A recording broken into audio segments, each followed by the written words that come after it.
কোনো ছেলে তোমাদেরকে বিরক্ত করে না তো? আচ্ছা, আপনারা কখনো যান ওদের সাথে স্কুলে দিতে? ঠিক আছে, যখন ছেলে মেয়েদের সাথে কথা বলবেন জিজ্ঞেস করবেন যে রাস্তা দিয়ে যাতায়াত করে কখনো কেউ বিরক্ত করে কিনা, কেউ ইঙ্গিত করে কিনা, কেউ বাজে বাজে কিছু কথাবার্তা বলে, কিছু কখনো হয়েছে? কেউ গায়ে হাত ফাত দিয়েছে কখনো? দেয়নি তো? যদি এরকম কিছু হয় এসে কাকে বলবে বাড়িতে? বাবা মাকে বলবে। আপনারা কিন্তু অবশ্যই আমাদেরকে জানাবেন। আর এমনি এখানে পাড়াতে কোনো অসুবিধা আছে? কেউ উল্টো পাল্টা কাজকর্ম করছে এরকম কেউ আছে?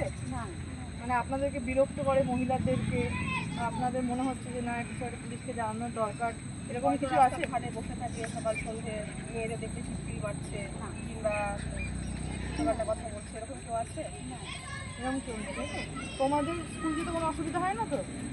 ঠিক আছে, যদি কোনো অসুবিধা হয় আর একটা বিষয়, সবাই একসাথে স্কুলে যাবে। স্কুল থেকে ফেরার সময় সবাই একসাথে